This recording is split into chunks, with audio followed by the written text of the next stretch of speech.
Olá, boa noite. Nós vamos hoje, mais uma vez, estudar a respeito do que é ser discípulo de Jesus. É isso que nós estamos fazendo aqui a cada quinta-feira à noite. É o nosso tempo de revisar a nossa vida, revisar o nosso conhecimento a respeito da Escritura, da Palavra de Deus, revisar os conceitos a respeito da nossa fé. Será que realmente eu me enquadro naquilo que a Bíblia diz que é ser um discípulo de Jesus? É isso que nós estamos perguntando às quintas-feiras à noite. É isso que nós estamos fazendo aqui. Estamos perguntando o que é ser discípulo de Jesus e ao olhar para Cristo, ao olhar para aquilo que Ele ensinou, ao olhar para aquilo que a Bíblia diz, tentando encontrar as respostas na nossa vida, na nossa maneira de ser, na nossa maneira de agir, porque nós entendemos até aqui nos estudos que já fizemos que ser discípulo de Jesus é muito mais do que apenas aquilo que eu consigo fazer, aquilo que eu faço. É muito mais do que conseguir observar leis, regras. Muito mais do que isso. Ser discípulo de Jesus é algo que parte do nosso ser. É realmente ser algo. É ser discípulo de Jesus. E o ser não está e não pode estar desvinculado do fazer. Então, muito embora a gente vá dizer aqui que o fazer não é o mais importante, mas o fazer é importante sim, porque está relacionado. As duas coisas caminham juntas. Ser discípulo de Jesus trata da minha essência, trata daquilo que eu sou por dentro, e aquilo que eu sou por dentro é expresso para fora através das minhas atitudes. Então, é mais ou menos isso que nós estamos fazendo aqui a cada quinta-feira. Essa é a reflexão que estamos fazendo. E na semana passada nós falamos que um discípulo de Jesus, ele dedica tempo à oração, dedica tempo para orar, dedica tempo para ler a Bíblia, não pura e simplesmente pelo exercer essas atividades, mas buscando a intimidade. Então, assim como Jesus o fez, mesmo Jesus sendo Deus, Jesus separou tempo, e tempo importante, tempo adequado para orar e falar com Deus, assim também nós devemos fazer. E hoje eu queria continuar essa reflexão, porque nós falamos muito sobre oração na semana passada. Então eu gostaria de continuar essa reflexão, falando hoje exclusivamente sobre o que é oração, o que é que Jesus ensina sobre oração. E a partir desse ensinamento de Jesus, o que nós vamos ler na sua palavra, o que nós vamos procurar entender daquilo que Cristo ensinou, a partir disso então, nós vamos analisar a nossa vida de oração, analisar as nossas orações, como nós temos procedido com relação a essa prática da oração. Então vamos entender hoje um pouquinho mais, eu espero, daquilo que é oração para um discípulo de Jesus. Amém? Vamos orar? Fecha os teus olhos, fala com Deus, pede a Ele que te ajude nesse momento e, como eu sempre digo, que o Espírito Santo te ilumine nessa hora, para que a palavra de Deus possa de fato saltar aos seus olhos, para que você possa de fato compreender aquilo que o Senhor tem para nos ensinar. Então feche os teus olhos, fala com Ele agora, pede o auxílio do Espírito Santo para que você possa compreender aquilo que Jesus ensina e a partir dessa compreensão viver o que Cristo ensina. Vamos orar então. Pai de amor, muito obrigado. Obrigado pelo tempo que podemos dedicar para aprender a Tua palavra, aprender o ensinamento de Jesus, aprender a viver como Jesus. Pai, obrigado porque nós temos os registros da Tua palavra, temos a Tua própria voz falando conosco e isso nos ajuda, Pai, isso nos coloca no caminho certo, nos coloca nos trilhos. Muito obrigado por isso. Então, Deus, eu te peço agora, em nome de Jesus, que o Teu Espírito Santo venha realmente a nos iluminar, a iluminar a nossa mente, a clarear o nosso entendimento, para que possamos compreender o que Tu tens para nós, para que possamos compreender qual é a maneira de viver de um discípulo de Jesus. Não pela prática pura e simples, mas sim, ó Deus, pela nossa essência, para que dentro de nós, para que no nosso interior, Cristo esteja vivo, Cristo esteja agindo e Cristo cresça em nós. É isso que nós queremos, para que nossas atitudes, Pai, possam realmente expressar o Cristo que vive em nós. Assim nós oramos no nome de Jesus. Amém. Amém, queridos. Então, nós vamos estudar a palavra de Deus, mas antes disso ainda, eu quero, antes de abrir a Bíblia, Nós vamos ler Mateus, capítulo 6. Antes de ler Mateus 6, eu quero só chamar a atenção de você que é membro ou frequentador da nossa igreja, você que já frequentou algum dos nossos cultos ou tem frequentado, mas ainda não se tornou membro oficialmente, você que nos conheceu pela internet e gostaria de frequentar um de nossos cultos, talvez você seja aqui da cidade de Rio Grande e gostaria de conhecer a nossa igreja, conhecer pessoalmente. Então eu quero te convidar a responder uma pesquisa que nós estamos fazendo a respeito da retomada dos nossos cultos presenciais. Você que é membro da igreja, que está ali, faz parte do nosso grupo no WhatsApp, você já recebeu essa pesquisa, eu vou enviá-la novamente. Hoje à noite, assim que terminar essa mensagem, eu vou enviar novamente a pesquisa, o link da pesquisa, para você clicar lá e responder online. É muito fácil, são 5 perguntas, assim, em 2 minutinhos você responde. Nós queremos saber a sua opinião a respeito da retomada dos nossos cultos. Será que este momento, será que agora é o melhor momento para retomar os nossos cultos? É isso que nós queremos saber. Queremos saber a sua opinião. Então, olha lá a pesquisa, responda com calma, mas com sinceridade, para que nós possamos ter uma base do pensamento, da compreensão e da vontade dos membros e frequentadores da nossa igreja, para que a partir disso a gente tome uma decisão. Lembrando sempre que nós estamos nos baseando não apenas na opinião pessoal, mas sim nas questões de saúde, nas orientações do nosso município. Então, queridos, nós estamos levando muito a sério tudo isso.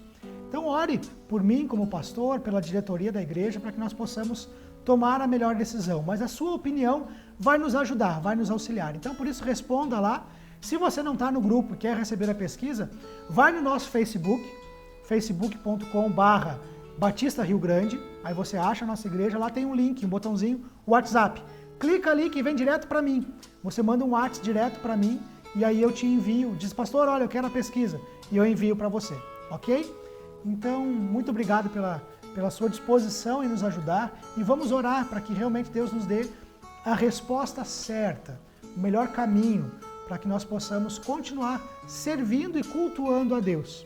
Eu creio que nesse tempo, enquanto estamos em casa, continuamos cultuando a Deus, continuamos tendo o nosso momento devocional, o nosso momento de dedicação a Ele.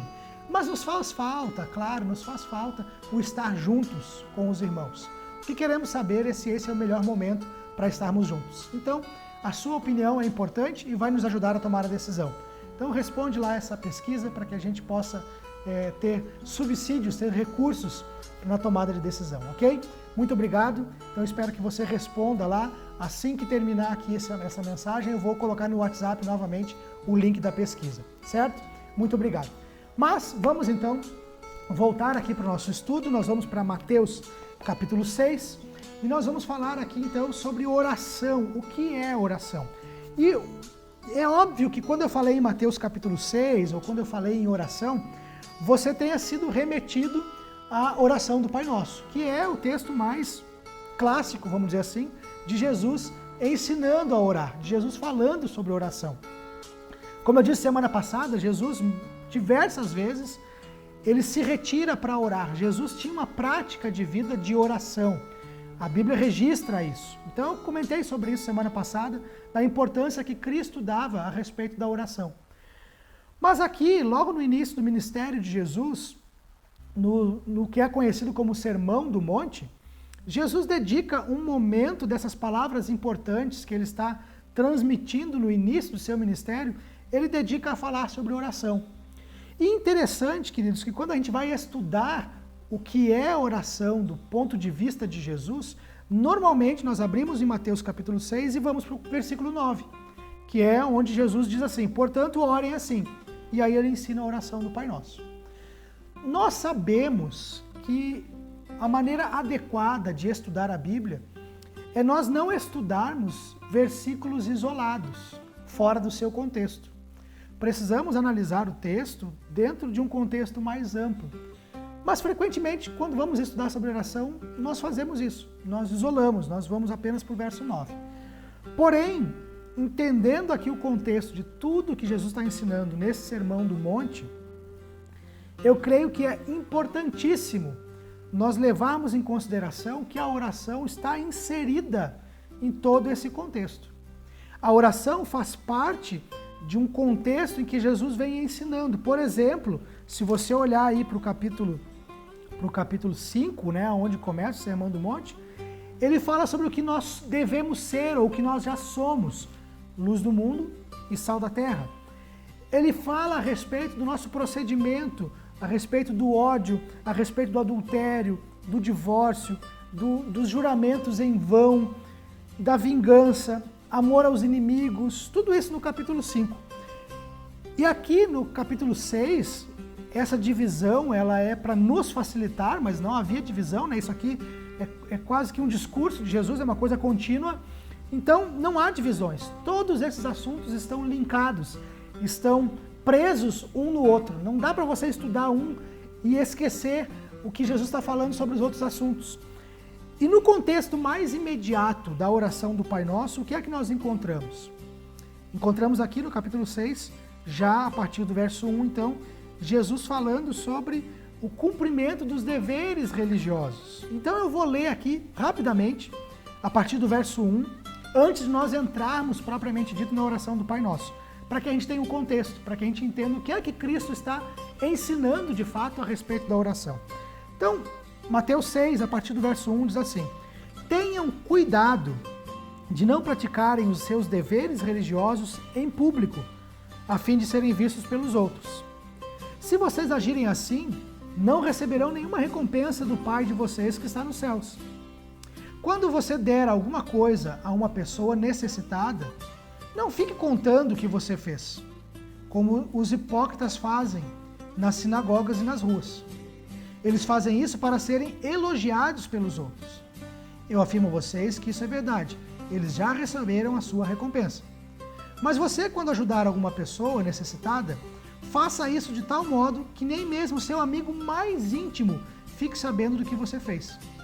Isso deve ficar em segredo. E o seu Pai, que vê o que você faz em segredo, lhe dará a recompensa. Quando vocês orarem, perceba, há uma continuidade no assunto. Quando vocês orarem, não sejam como os hipócritas. Ele já falou de hipócritas lá atrás. Eles gostam de orar de pé nas sinagogas e nas esquinas das ruas. Para quê? Para serem vistos pelos outros. Eu afirmo a vocês que isso é verdade. Eles já receberam a sua recompensa. Mas você, quando orar, vá para o seu quarto, feche a porta e ore ao seu Pai, que não pode ser visto. E o seu Pai, que vê o que você faz em segredo, lhe dará a recompensa. Nas suas orações, não fiquem repetindo o que vocês já disseram, como fazem os pagãos. Eles pensam que Deus os ouvirá por fazerem orações compridas. Não sejam como eles, pois antes de vocês pedirem, o Pai de vocês já sabe o que vocês precisam. E aí o versículo 9, nós já vamos entrar nele, que é então, portanto, orem assim, e aí vem a oração do Pai Nosso. Mas nesse contexto todo aqui, semana passada nós falamos um pouco sobre a oração no quarto em secreto, no segredo, porque nós estávamos falando sobre a nossa dedicação de tempo em oração, e aí nós utilizamos esse texto para lembrar aquilo que Jesus dizia.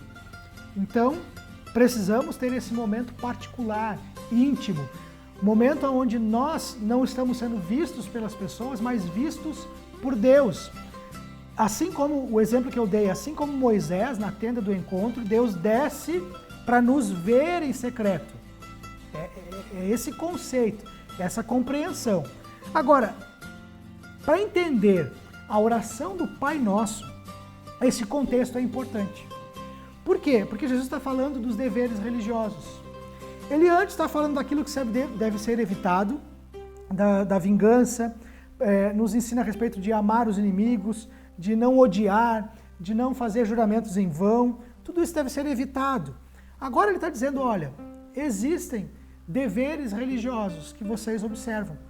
Qual é a melhor maneira de agir com relação a isso? Aí Jesus dá um caminho. Ele coloca aqui um trilho sobre o qual nós devemos andar. Então ele vai falar a respeito dos deveres religiosos. Que deveres são esses? O dever de ajudar o próximo, em algumas traduções fala em dar esmolas, e o dever da oração. Então percebe que para o judeu da época de Jesus, e Jesus concorda com isso, e Jesus ensina isso, o dever religioso deles, está no mesmo patamar a oração do cuidado com o próximo? Já é alguma coisa para nós observarmos aqui. A dedicação à oração, sem a ajuda ao próximo, sem o cuidado com o próximo, sem o amor ao próximo, sem a ajuda ao necessitado, ela é, como eu diria, é como você andar manco. Uma perna vai ficar mais curta que a outra. Você simplesmente se dedicar à oração, sem se dedicar ao cuidado com o próximo, ao cuidado com o necessitado, é estar desbalanceado. Então, para Jesus, o dever religioso contempla também o cuidado com o próximo, tanto quanto a oração. As duas coisas estão no mesmo patamar. E aí Jesus vai dizer, então, como devemos fazer isso? De que maneira isso deve ser feito? De que maneira é? Em segredo, na intimidade, ou seja, não buscando a recompensa dos outros, não buscando a recompensa das pessoas. Então, Jesus ensina a respeito das duas coisas. Primeiro, ele ensina a respeito do amor ao próximo, do cuidado com o próximo. Depois, ele ensina a respeito da oração. Como devemos orar? Como eu devo ajudar o próximo? Como eu devo orar? Como eu devo cumprir os meus deveres religiosos? Como eu devo cumprir? Para nós aqui, a melhor tradução, a melhor maneira, aplicando ao nosso contexto, seria como eu devo proceder como um discípulo de Jesus. E aí Jesus primeiro diz, olha, o discípulo de Jesus, o meu discípulo, ele precisa viver cuidando do próximo. E ao fazer isso, não buscar para si honra e glória. O discípulo de Jesus, ele deve caminhar em intimidade, em oração com o Pai, sem buscar a recompensa, o elogio das pessoas. Jesus então vai dar essa direção em que nós não devemos buscar a recompensa para nós mesmos, não devemos ser vistos pelas pessoas. Não é a questão, queridos, aqui de um sigilo completo. Muitas vezes nós vamos fazer uma ação social e é impossível manter isso em segredo. Então Jesus não está falando exclusivamente sobre isso. O que Jesus está atacando aqui é a tendência de que os religiosos da época, principalmente, Jesus está denunciando isso, os religiosos tinham essa tendência de buscar honra para si, apontar para si e dizer, olha, veja como eu sou religioso, veja como eu cumpro os meus deveres religiosos. Eu sou, eu.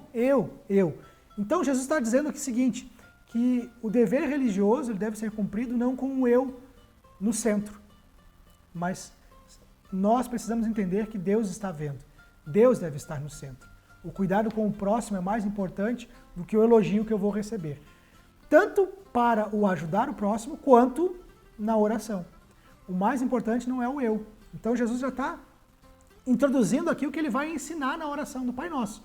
Nós já vamos entender isso. Então, queridos, precisamos entender o que é que Jesus trata aqui. Ele trata essa condição do ser humano de sempre querer para si aquilo que é de Deus, a honra, a glória, o elogio que é de Deus e não nosso. Quando a pessoa busca elogio, se torna muito inconveniente. Você sabe disso.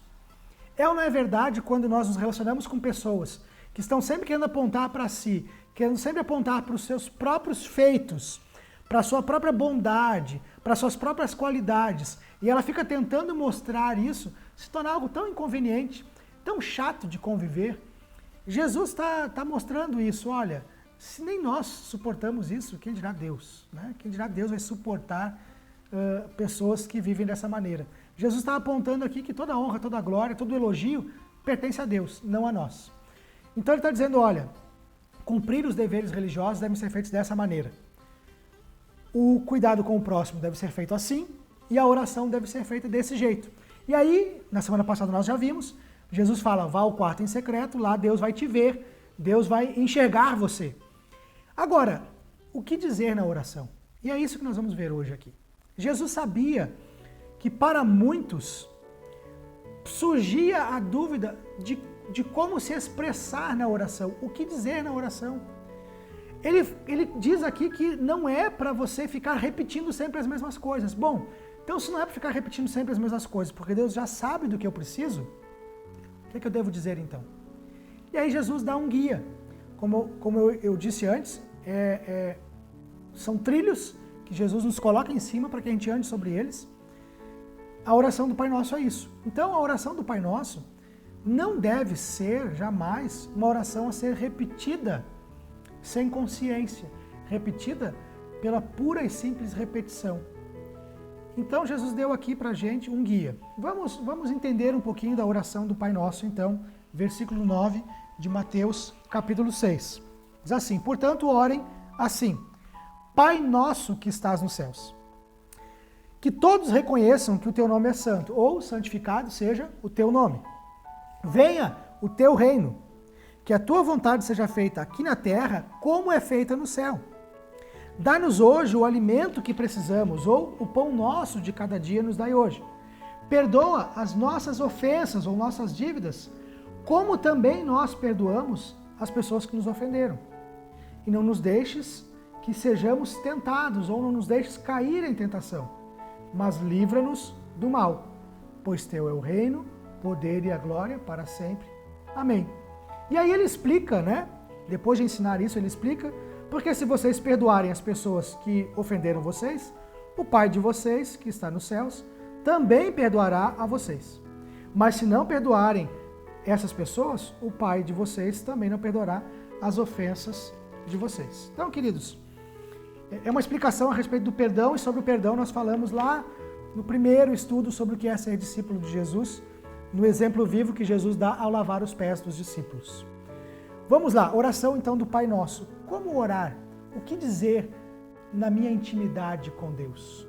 Como conversar com Deus? Como falar com Ele? Como me expressar na minha intimidade com Deus? É isso que Jesus propõe na oração do Pai Nosso. Então, algumas coisas a observar aqui.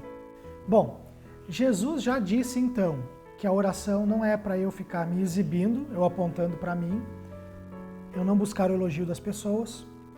A oração é algo que eu devo fazer na minha intimidade. E na intimidade, a partir do que Jesus ensina, nós percebemos uma coisa, que esta oração, esse trilho que Jesus nos coloca, é um trilho onde o eu sai de cena para a entrada do nós e do teu. Então, a primeira pessoa do singular, eu, não é mencionada na oração nenhuma vez. Veja que o modelo que Jesus apresentou como sendo o modelo dos religiosos era o modelo do eu. Eu me apresento, eu oro na sinagoga e nas esquinas, nas ruas, nas praças, para que eu seja visto. O modelo apresentado por Jesus é um modelo onde o eu sai de cena. E quem entra em cena, essencialmente, o nós e Deus. O teu reino. Então vamos observar isso na prática da oração aqui. Como é que Jesus começa? Pai nosso que estás nos céus. Ou seja, chamar Deus de Pai, como eu já disse isso em outra ocasião, né? Chamar Deus de Pai, eu falei sobre isso em dezembro, estudamos a oração do Pai Nosso também em dezembro, durante um mês todo, e lá eu disse isso. Chamar Deus de Pai é essencialmente reconhecer que eu tenho irmãos, porque Pai Nosso, Ele não é o meu Pai, não é uma propriedade minha, não sou eu o único privilegiado, não sou eu o único que sou o centro das atenções de Deus. Então Jesus, ele vai dizer que a oração do Pai Nosso tira o eu de cena. Pai Nosso. Então nós temos que considerar a existência de irmãos. Não estamos sozinhos nessa relação com Deus. Nem mesmo estamos sozinhos na intimidade da oração em secreto. Até mesmo lá, diante de Deus, nós estamos representando os nossos irmãos. Então, não há espaço para o individualismo, não há espaço para o egoísmo, para o exibicionismo diante de Deus no quarto em secreto. No quarto em secreto, eu oro Pai Nosso. Eu represento muitos aqui quando eu falo contigo. Segundo lugar, Jesus coloca o teu, não o meu. Jesus ora, então, dizendo, ensina a orar, dizendo, Pai nosso que estás nos céus, santificado seja o teu nome. Aqui eu já falei a respeito também que Jesus tem a referência do Antigo Testamento quando Deus diz para o povo, olha, eu vou santificar o meu nome em vocês. E de que maneira Deus diz que vai fazer isso? Quando o povo for corrigido pelos seus pecados. Então está aqui a referência do Antigo Testamento, em que Deus diz, eu vou santificar o meu nome em vocês. Isso aparece quando Deus está dizendo, olha, vocês precisam ser corrigidos e eu vou corrigir o pecado de vocês. Então, santificado seja o teu nome, é muito mais do que essa tradução aqui, que eu tenho usado, quando ela diz que todos reconheçam que tu és santo. É muito mais do que simplesmente olhar para o céu, olhar para Deus e reconhecer a santidade dele. Mas aqui está inserido aqui o entendimento de que as pessoas vão reconhecer a santidade de Deus quando olharem para a minha vida. Porque a minha vida por Deus é corrigida. Porque a minha vida por Deus foi colocada nos trilhos, foi reajustada. Eu deixei aquela vida de incoerências, de pecado e de egoísmo, por assim dizer, e voltei para uma vida onde Deus é santificado pelas minhas atitudes. Ou seja, nas palavras de um teólogo brasileiro, Deus atrelou o nome dele a nós. A nossa maneira de agir mostra quem Deus é. Então, santificado seja o teu nome, tem a ver com as nossas atitudes, com a maneira com que eu vivo. Então, mais uma vez, não é o meu nome que vai aparecer, mas o nome de Deus. O teu nome seja santificado. Venha o teu reino, a vontade de Deus, não a nossa. Talvez aqui não careça de muita explicação, é muito fácil para nós entendermos. Mas quando nós entendemos que a oração do Pai Nosso nos traz essa compreensão de que o egoísmo sai de cena, de que o eu sai de cena, então realmente nem mesmo é a minha vontade o mais importante, mas sim a vontade de Deus. Então venha o teu reino, venha a tua vontade. Sai então de cena o eu, o meu prazer, a minha vontade. E aí vem, queridos, o pão nosso. Mais uma vez, então, o pão nosso de cada dia nos dai hoje. Não é o pão para mim, não é aquilo que eu preciso, não é a minha necessidade, a necessidade da minha família, mas é o pão nosso, de todos os meus irmãos, de todos aqueles que eu represento aqui em oração diante de ti. Então, nem mesmo a necessidade mais básica do ser humano, que é a necessidade do alimento diário, o pão nosso, nem mesmo essa necessidade mais básica, aqui na oração do Pai Nosso, há espaço para isso ser apresentado diante de Deus de maneira exclusiva, de maneira egoísta. Até mesmo o pão é nosso, não é meu. Ou seja, tem aqui a consciência, Deus, aquilo que tu me deu, aquilo que tu despejou sobre mim, aquilo com que tu me abençoaste, isso não é meu, isso é nosso. Por isso que o dever religioso está em cuidar também do necessitado, não apenas da oração. Nessa consciência, Jesus ensinando-nos essa consciência de que o pão é nosso, ele está aqui, como a gente costuma dizer, matando 2 coelhos com uma cajadada só. Tanto a questão da oração, quanto a questão da ajuda ao necessitado. Se o pão não é meu, o pão é nosso, então eu tenho a obrigação de repartir esse pão. Então, mais uma vez, o eu é deixado de lado, e é deixado de lado até mesmo nas noções mais básicas de subsistência do ser humano, para que aquilo que ele tenha que seja mais básico para ele, seja repartido. O pão é nosso. Agora, tem uma coisa que aparece no singular aqui. O que aparece no singular aqui é o pão de cada dia. Não são de todos os dias. Não são dias de provisão, mas é o pão de cada dia. O pão que eu preciso hoje. A nossa compreensão de que precisamos depender e confiar em Deus todos os dias. É Ele que nos sustenta. E por mais que eu tenha hoje recurso para me manter, para me sustentar por vários dias, o recurso que Ele me deu foi Deus, veio da mão de Deus. Aqui eu gosto sempre de lembrar, quando se fala em pão de cada dia, Eu gosto sempre de lembrar do povo no deserto, o maná de cada dia. O maná, que era aquela espécie de farinha em flocos, alguma coisa semelhante a isso, que caía dos céus, e o povo reunia isso para fazer o seu pão. E aí você pode conferir a história, que o povo não podia recolher maná suficiente para mais de um dia. Deus estava dizendo para eles, olha, vocês vão depender de mim todos os dias eu vou dar maná para vocês, eu vou sustentar, eu vou cuidar de vocês. E aí o povo recolhia o maná para fazer o pão daquele dia. Se o povo recolhesse maná para mais de um dia, estragava tudo. Né? A Bíblia relata isso, você pode conferir lá na história do Êxodo. Estragava tudo. Mas o interessante, eu gosto sempre de lembrar disso, é que na sexta-feira, como eles não podiam trabalhar no sábado, na sexta-feira Deus permitia que eles recolhessem maná dobrado. E aí então o que acontecia? Não estragava. Então, queridos, veja como Deus faz. Deus está dizendo, olha, vocês dependem totalmente de mim. Se eu fechar os céus e não mandar o maná, então vocês não terão alimento. E aí a oração do Pai Nosso nos remete a isso. Deus, o pão ele é nosso, mas ele é para cada dia. Porque a cada dia nós precisamos depender de Ti. E voluntariamente eu me coloco nessa dependência de Ti. Eu quero depender de Ti, ó Deus. Então, queridos, alguns podem olhar para isso e enxergar um Deus tirano. Um Deus que diz, olha, vou mandar só para hoje. Se você pegar mais, eu vou estragar tudo.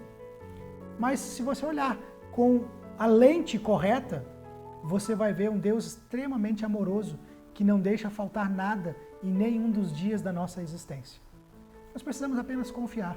Então, o pão é nosso, mas o dia é singular, é para cada dia. É a única expressão, a única coisa no singular que aparece aqui no nosso relacionamento, com exceção de Deus, né? É teu, a tua vontade. Ali está no singular, mas muito embora, se você veio, por exemplo, do catolicismo, você sabe que a oração do Pai Nosso ela é feita no plural. Santificado seja o vosso nome. Né? É a segunda pessoa do plural. Venha a nós o vosso reino. E aqui tem também a referência, se nós formos pegar ao pé da letra a tradução bíblica, a referência de que Deus é um Deus triuno.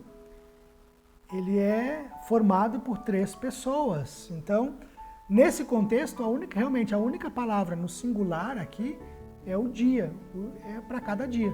Não são para vários dias, é para agora, para o momento que eu preciso hoje. Então, queridos, nós temos essa relação de que a oração do Pai Nosso, ela não engloba a individualidade. Ela não está escrita nessa individualidade. Jesus não está ensinando aqui que nós precisamos viver apenas no mundo do eu, mas é o nosso. Então, queridos, o pão é nosso e as dívidas também são nossas. Perdoa as nossas dívidas ou as nossas ofensas, assim como nós perdoamos. Aqui, então, na oração, eu preciso entender que a falta do meu irmão, ela é minha também. A dificuldade que o meu irmão tem de se relacionar com Deus e por isso falhar com Deus é algo que eu devo tratar como minha responsabilidade. Eu devo, mais uma vez, representar os meus irmãos diante de Deus. E eu represento, inclusive, nas suas faltas, nas suas falhas. Então, as dívidas não são deles, são nossas. As dívidas não são somente minhas, são nossas. Por quê? Porque no mundo em que nós vivemos, estamos todos interligados. E o perdão é nós que devemos dar. Perdoa as nossas dívidas, assim como nós perdoamos a quem nos tem ofendido. Então o perdão ele é essa via de mão dupla. Nós vivemos no perdão. Eu perdoo e sou perdoado constantemente, tanto por Deus quanto uns pelos outros. Diariamente, em diversos momentos, nos nossos relacionamentos, nós praticamos atos, gestos, palavras que ofendem, que magoam. Podem ser em intensidades das mais variadas, mas praticamos isso. E para que os relacionamentos permaneçam, nós vamos nos perdoando mutuamente. Então, as dívidas também são nossas. E não nos deixe cair em tentação. Então, queridos, o que precisamos aprender aqui com a oração do Pai Nosso? É que a oração do Pai Nosso, ela coloca o discípulo de Jesus numa vivência coletiva. Ser discípulo de Jesus jamais será algo singular, algo para viver sozinho. Mas ser discípulo de Jesus é algo para ser vivido na coletividade. Ser discípulo de Jesus é eu me relacionar com Deus na minha intimidade, mas na minha intimidade levando em conta a coletividade.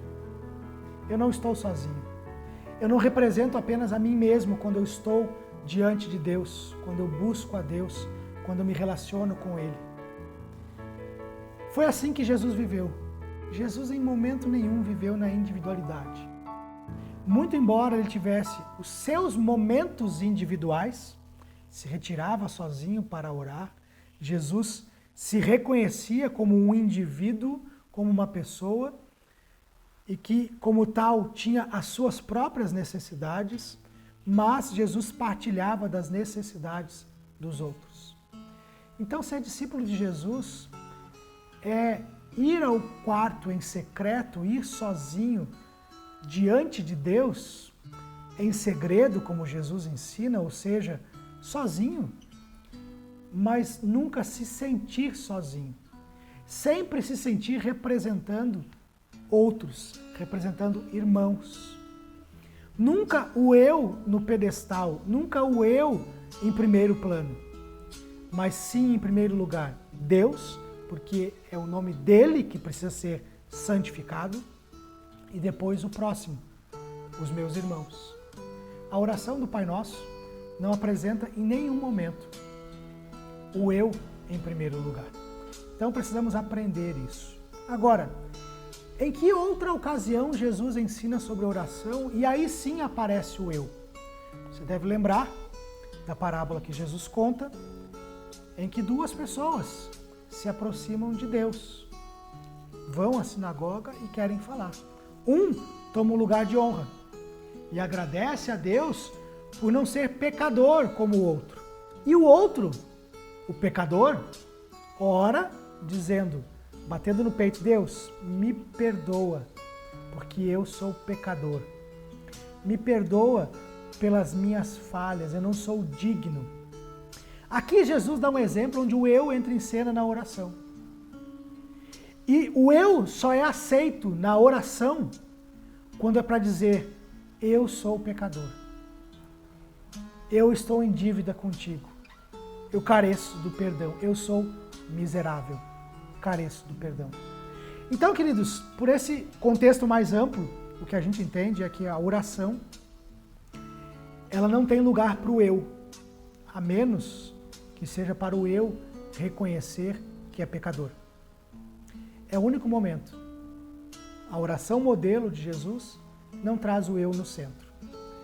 Então, quando você for orar, se você for colocar o eu no centro, que seja para dizer, Deus, me perdoa, porque eu sou pecador e eu não sou digno de merecer nada que tu tenhas para me dar. É isso. É assim a oração. Assim é a oração de um verdadeiro discípulo de Jesus. Que este estudo, que essa reflexão seja mais do que compreensão para nós, mas se torne em nós uma maneira de viver.